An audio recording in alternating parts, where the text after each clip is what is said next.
Hello degenerates and welcome back to another vlog. So in this case, it's going to be something that I've never really talked about before.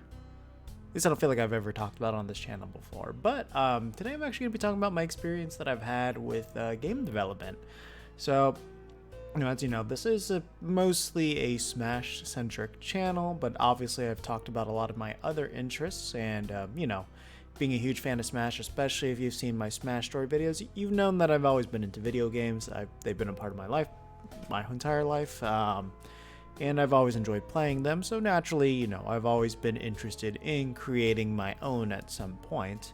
And when I did get to college, I eventually did find out about some programs that could help me achieve that. So in particular, the one that I ended up going with is RPG Maker, and the version that I specifically used was RPG Maker VXAce.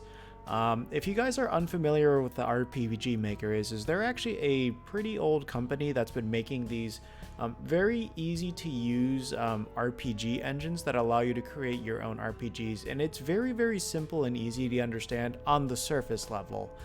Think about it as like Mario Maker for RPGs, and that's kind of the best way I can describe it. Obviously, there is a lot more you can customize with it, as like people do make their own full-blown, extremely unique games with this program. For example, probably like the most famous RPG Maker game out there would be Lisa the Painful. I believe that was actually made with VXAce, because I have not played the game yet, but like I've seen some like screenshots of battles and all that, and I'm pretty sure they used some of the same scripts that I did. In particular, it was either the combo system or like the link system. It was like one or the other. I recognize the same exact format and layout that it had. But I'll kind of talk more about that later. So the main reason why I decided to go with RPG Maker was that if you guys don't know about Humble Bundle, first of all, you should learn about them, because they're probably the best way to just get games for really, really cheap. And not to mention, when you do buy from them, you can choose to support what charities you want your money to go towards. So for a good cause, and you're able to get a lot for it really cheap. Normally, these programs, at least like the most up-to-date version, tends to be about like $70 to $80, and now they started doing like season passes with them as well. But when you go to the Humble Bundle, you can get like this and a variety of like assets bundled with it, and a bunch of other things for like, generally it's going to be like $20-$25. So you're getting significantly more and the full-blown program from this. And when I saw that opportunity come up, I thought, hey, great, now I can work on a game that I've always wanted to do. I've always grown up with RPGs, so that was kind of one of the main reasons why I wanted to go down this route as well. Like I always played things like Final Fantasy, Pokemon is obviously a part of my life too, things like that. And to me, it just seemed like one of the easiest, most basic ways to get into game making without really having to do a lot of other legwork. Just because all the assets were here. So it's like if I had to create like all the character sprites and everything from the ground up, and the music as well, then this would be a completely different story. But since they had like a lot of stock default things, a lot of people had just free assets to use as well. Not to mention, it's very easy to just kind of download your own music and then put it in here as well. It just was a very comfortable fit for me. I'm also very happy that I got into VXX at the time that I did, just because the amount of support that this program was getting was actually kind of insane. Like people made scripts to like simulate the button press system from Legend of the Dragoon. The person that I got most of my scripts from, and pretty much everybody else that's ever worked on RPG Maker, especially VXAce, was from Yanfly. Yanfly had an insane amount of really, really good scripts to use, and pretty much the only thing that he wanted you to do was like, if you were going to sell your game, was just put him in the credits. But he also had a Patreon as well that you could contribute to, and you can still actually do that. And if you do chip into the Patreon, you do get every single script that he's ever made. So definitely, if you're interested in getting to RPG Maker, something I highly recommend that you do. But I haven't checked the VXA stuff, but I know his MV is now locked behind a paywall. But his VXA stuff, that was just all free to just like rip and download for yourself just to use. So that was really cool, just because you could make extremely intricate, complex battle systems with it. The other thing too that was nice was while they do have like stock assets in terms of characters and all that, VXAce did introduce a character generator as well, so you could just make a lot more varied combinations. So that was kind of nice. While it's like I did want to create my own characters and stuff like that, you know, I'm not really super artistic, so that was kind of a good thing to do. What else was there? Yeah, and the other thing too was, at least at the time that I made this, I was a sophomore in college, so I already did my freshman year and all that stuff. And you know, I was kind of going through a lot of things in my personal life. So when I was doing this, I did really want to tell more of an engaging, engrossing story. So that was kind of the other reason why I went with an RPG. So just like I felt like I could just do a lot more with that. You know, found the Humble Bundle, bought the game, and then just kind of immediately just dived right into it there. The nice thing about all the scripts that I downloaded, particularly from Yanfly, and the other one was Galv.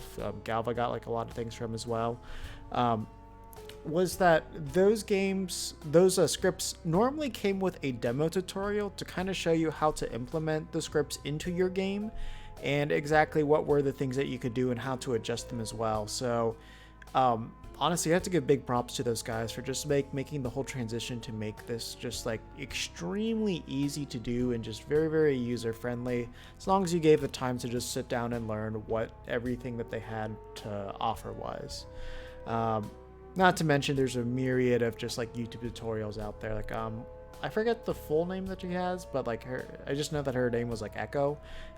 She had a lot of really good tutorials for VXAce, and she was also like making her own game too at the same time, which was called Guy's Melody, and I think she's still working on it, but she transferred to the new engine.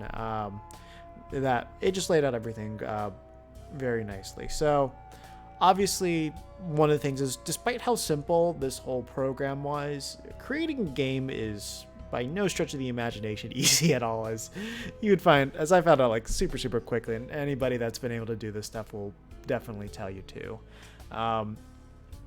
Because there were kind of two things going on when I was first making the game. So first of all, I had to learn the program. So I had to learn how to make the maps, how to use the tiles and all that stuff. And then the other thing too is like, you know, I had to figure out a narrative that I wanted to go along with this. So I did have one that I was brewing up for quite a long time, and it actually kind of worked out really nicely. So it's like when I was writing the narrative back in the day, it was written very much like in a way that you were having an open dialogue with the characters themselves. Kind of, the best way I could say it is like a fourth wall break, very much like you were the first person in there, and then you were having, the dialogue was going like that, and it was meant to be more of like a manga or comic style. So it's like I would have that, and then I would also have like kind of like a screenplay where it's like it would say like what was the action that was happening inside each panel as well. So I was actually able to take that and translate it to the game in a fairly easy way, in just terms of knowing what I wanted for each scene.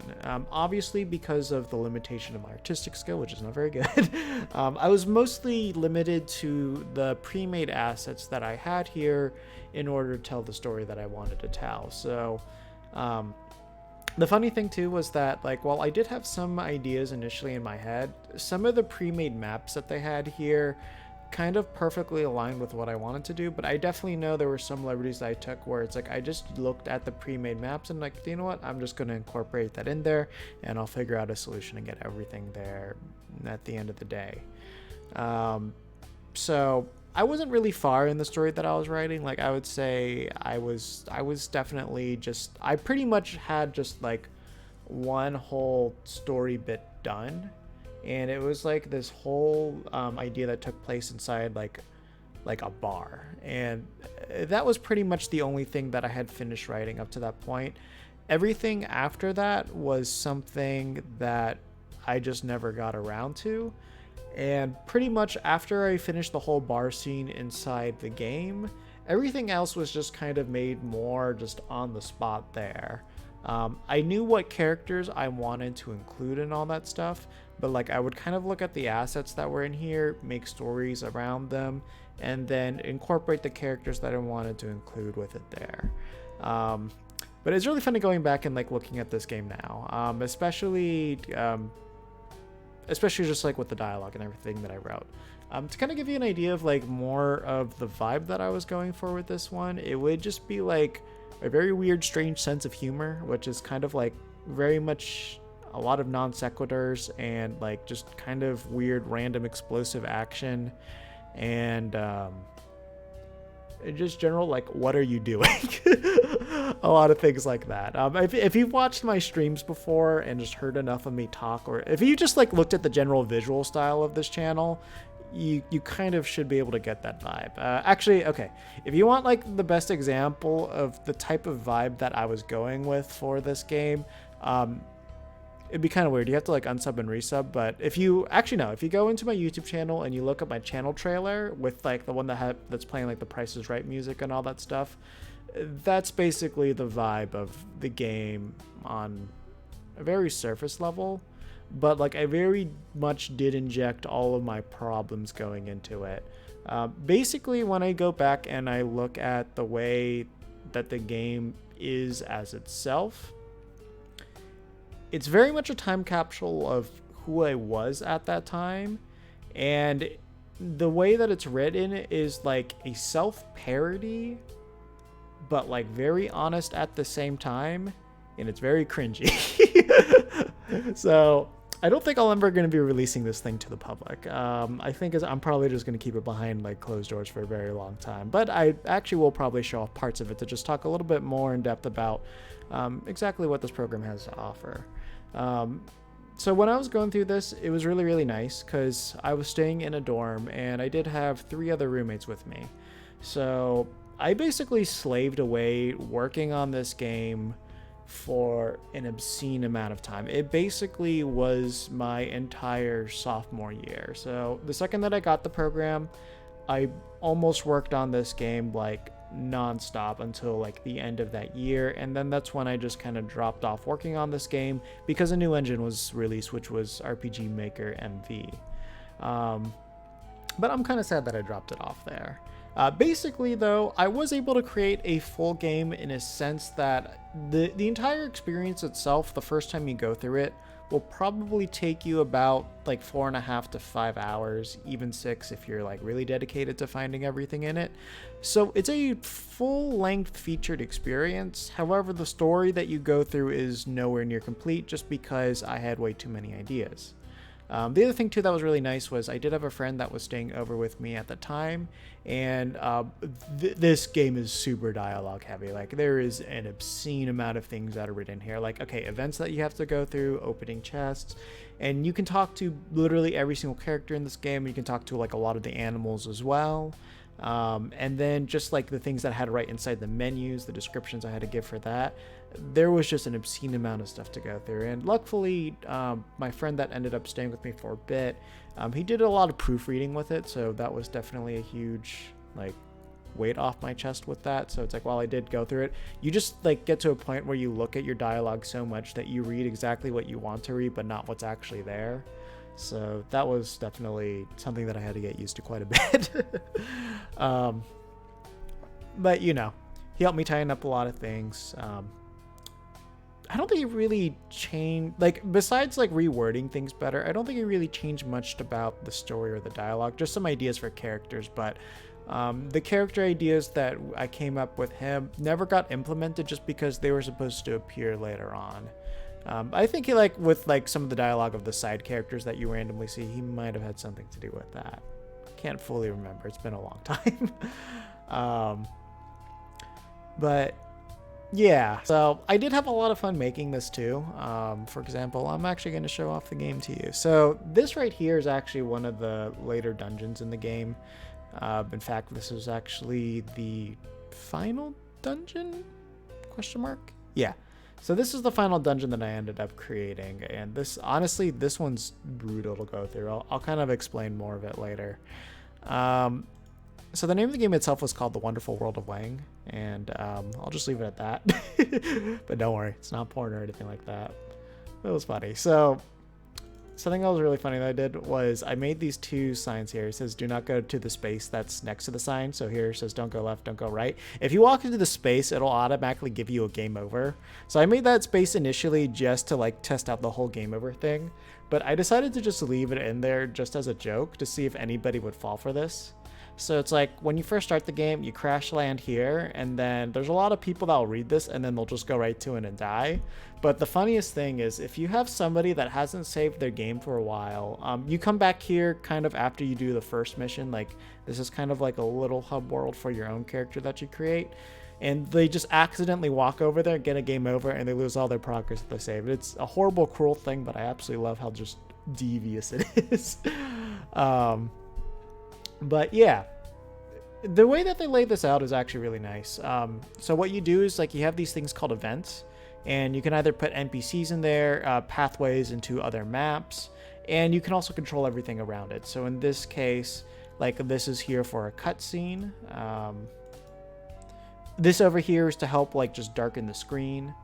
And then I also created a fog on this one too. No, this was just the final text that came up because this was still the demo phase. I think this is, yeah, more text. This is probably everything else. So with these, basically this is how you control the music. This is how you also control the scenery as well. So like this one, it's like, okay, you're gonna be playing this music when you first land, and then after you beat certain events, then that's when you're gonna get this other music play and other stuff like that. So one thing that's really nice about this is before I went into this, like I didn't have like any skills with programming at all. And the way that they have this set up, it makes it really, really easy to understand. So basically you go in here and let's say, hey, I want to do a text message. You type your stuff out, hit okay, and then it ends up there. So it's like, okay, this will go first and then this text will come up, which obviously, you know, we don't need that. And then here it's like, okay, if this switch is on, which basically means after you complete the first night, then it's going to play this music and it turns off the fog. But if night one's not complete, else it's going to be playing this. So it's just a really nice, easy way to just kind of understand everything. So if we go to edit, so it's like here, this is what we need to do it. And then that's what's going to happen if we do it. And then you can also add like other conditions too, like, oh, you need to have people in your party, your enemy, and all that. It's just a really nice way to lay out everything to help you just kind of understand the basics of programming without you needing to program anything. And it's like once you can understand your inputs and then just reading it out like this, it helps out a lot. So one reason why I wouldn't recommend going with this program particular VXAce, and I would say go with RPG Maker MV, is just because this one uses a weird programming language called Ruby. It's a very modern one, but I have never seen this come up in use anywhere. And the other one uses JavaScript. So just if you want to learn programming, I would say RPG Maker MV is a bit better to go with. However, there's just a lot more scripts available for VXAce, so you can create a lot cooler things with that very, very easily. The other thing too is just like the way that everything's laid out is very nice, just because like you can just kind of condense everything well. So like you kind of create like your folders within it too. So it's like, for example, this was the starting one. Then this is just like one of the default maps that they have, which was this waterfall. So I made this as like the first dungeon for your player created character. Then this is just kind of like your home base. So basically you're in after you beat the first night. And then this was the last dungeon that I made, which was, I called it the Cave of Trials. I didn't even know I called it that. So then basically you can just condense your entire dungeon to this. So you got your first room here, which this room is just designed to kill you. And then you get your second room, which is the main meat that I showed you. This room's good, designed to kill you too.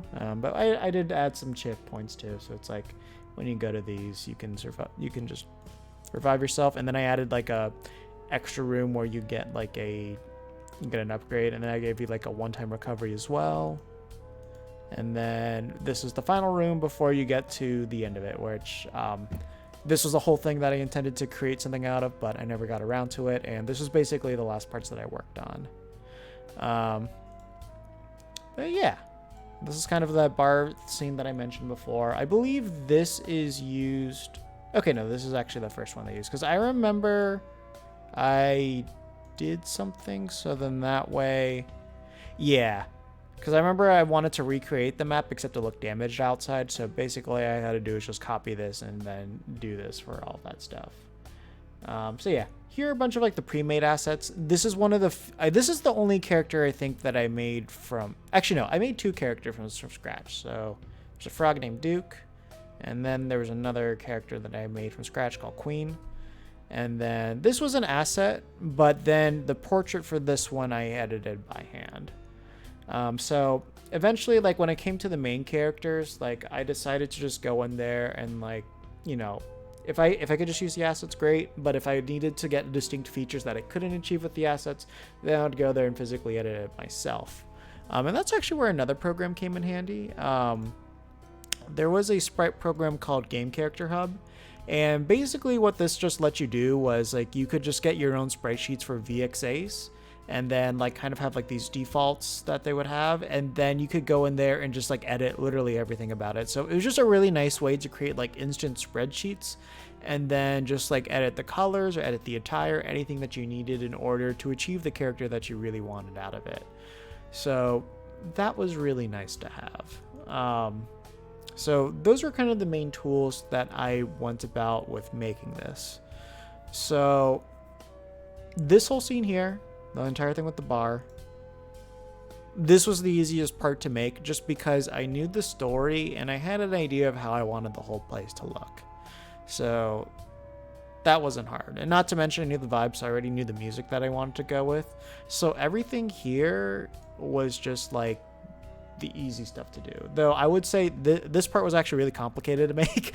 Basically what happens is the whole place spontaneously combusts, and then I had to just create like all these different fire events after this whole event triggers, and then I had to make sure there was like things that you could go through. So it's like the small fires were ones that you could put out after you got a water bucket so you could get some extra things, and then the large ones were things that you couldn't go through. So I remember it was kind of complicated creating all that stuff, but once I got it, it wasn't too bad. And then I also created like a cutscene very similar to I think it's like the Runaway 5 from Earthbound, where it's like there's like a whole dancing sequence over here and whatnot. So yeah, no, that was fun. It was like, because I already had like the story planned out in my head, it was really easy and natural to kind of learn the basics of how to create the story that I really, really wanted out of my RPG and all that. And that was neat. And yeah, like I think if you're ever going to go in and create a video game, I do think like starting off with a strong idea that you really, really, really want to make is something that you should have before you really decide you want to get like a specific program. If you're just interested in learning the very basics without like going too in depth, this wouldn't be a bad program to get. Like, let's say you wanted to learn how to program very basic enemy encounters, and you just wanted to learn how to create a map and just create a fun gameplay experience. This isn't a bad program to start with, just because it's very low cost, very easy to do, and you know you're not gonna be required to make the assets, nor are you gonna have to learn how to like program animations or anything like that. Basically, you can do your very bare bones Final Fantasy battle system. Create your very basic map, create your very basic dungeon, have your character go through the motions, and not really have to worry about a story to understand like what makes a good design for a dungeon and like balance. That's what this is good at if you don't have an idea for a story. But if you do have the idea for a story and the type of game that you want to make, then that's when you have to really think about what's the type of engine that I want to use. Like, for example, like Game Maker, it's Game Maker is the name of it. That's a much more powerful engine that allows you to do a lot more. RPG Maker is very strictly for RPGs. While there are some extra things you can do, like people have put their own scripts in to make action RPGs and like done a bunch of other really cool things with it. At the core, every single game that's made with this is going to be a 2D sprite-based RPG game. But if you want to do like more complex things, 2.5D, things like that, you're going to want to go with a different engine besides RPG Maker.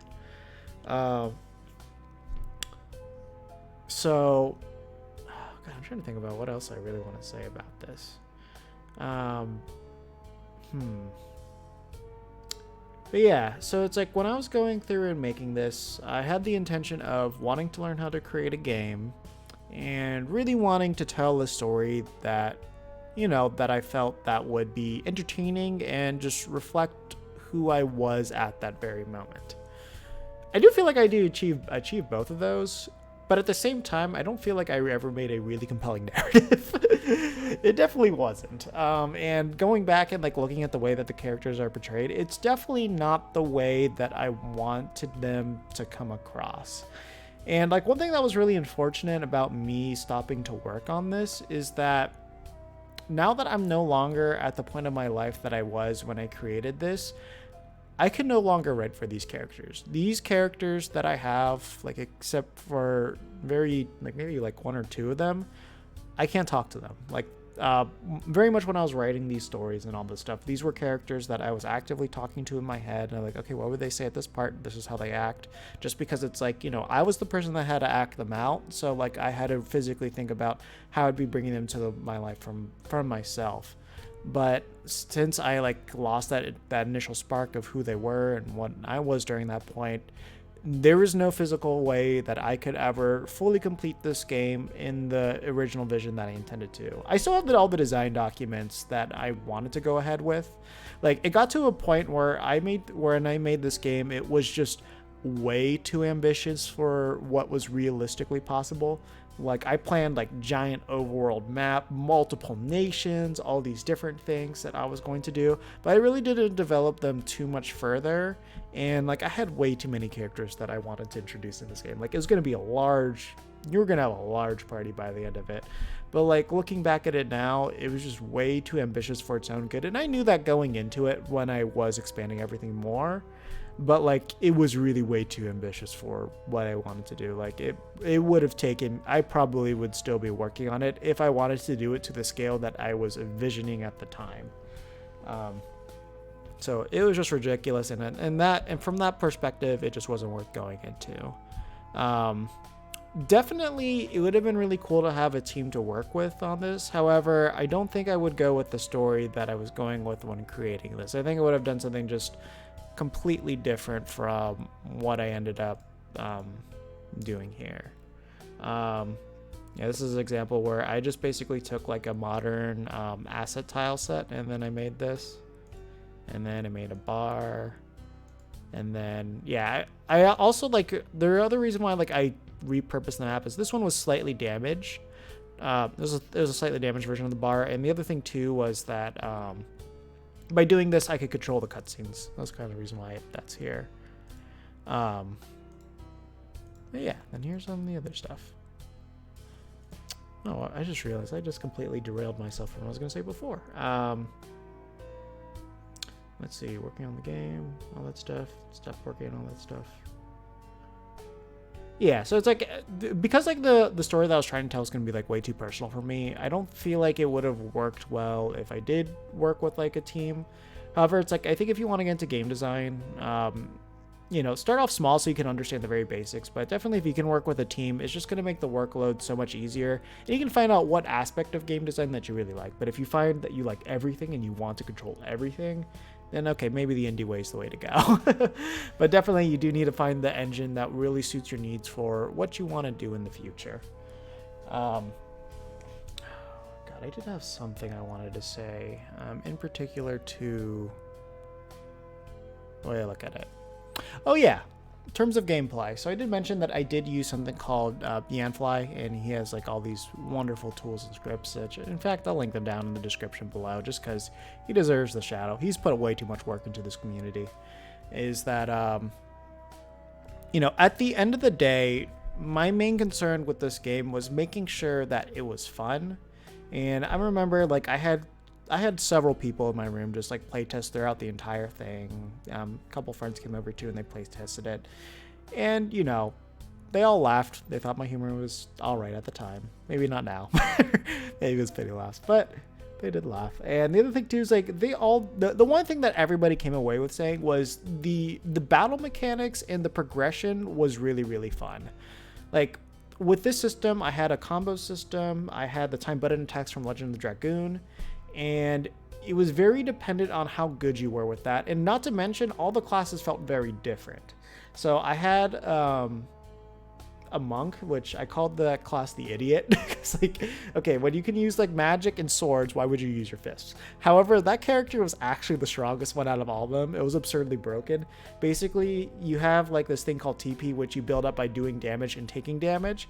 And as long as you had TP, you could make your combo as long as you wanted to. And then you could, basically you ended your combo with a finisher, or once you ran out of TP, which was basically like a strong finishing blow. So you could have like 100 TP, and then you could basically do just like an insanely long damaging combo out of it.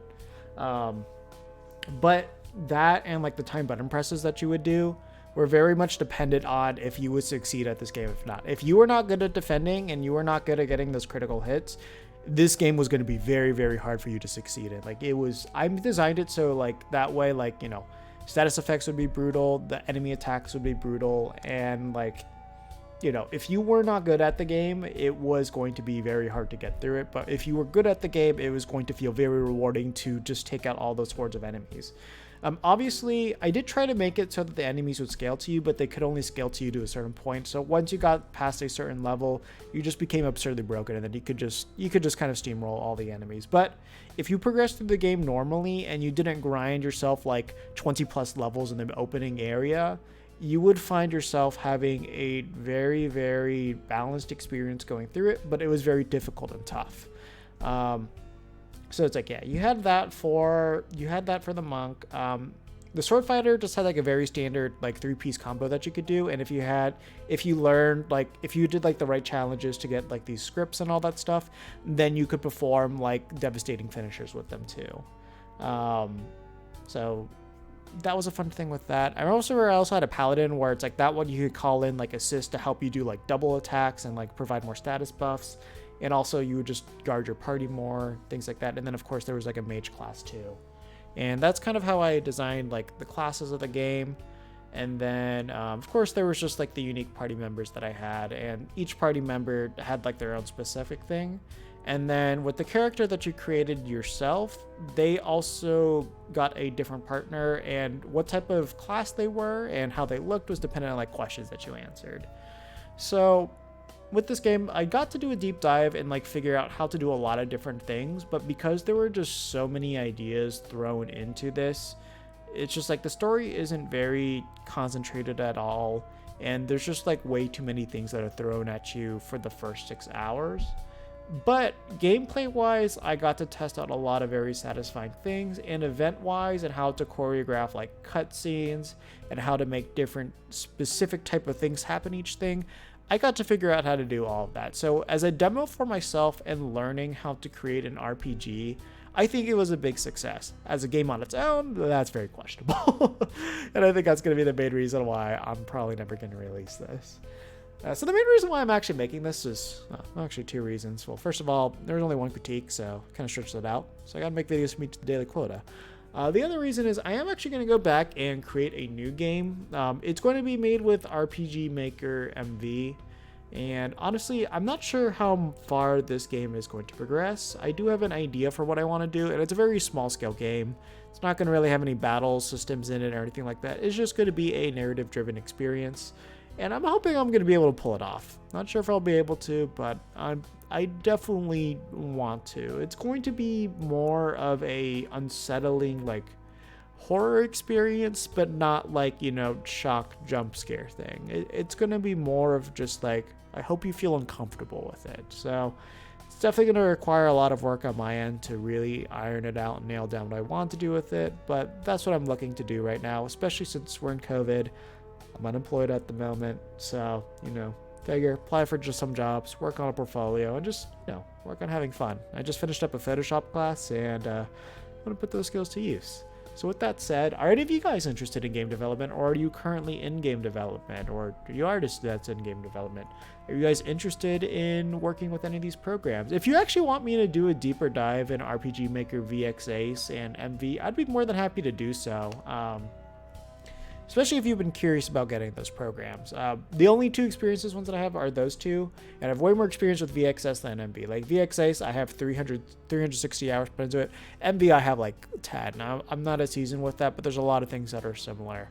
But yeah, no, let me know if you want to see me talk more about RPG Maker. If you want to see me play through this game, I actually might do it. Maybe not. I'll have to really consider that before I actually do it. But I don't think I'm ever going to release this thing to the public still. The other thing, too, is I might have the issue of like licensing music. I'd have to double check that before I would actually go ahead and put these up on YouTube. But yeah, no, let me know. Let me know, yeah, are you interested in RPG Maker? Are you interested in game making? And if you have tips for other people that are getting into game design, share them down in the comments below. I'd love to hear them. I'd love to read through them myself as I'm working on mine. And I'm pretty sure anybody else that's interested in game design would appreciate seeing it themselves. So with that said, thank you guys so much for tuning in, and take care of yourselves until the next one.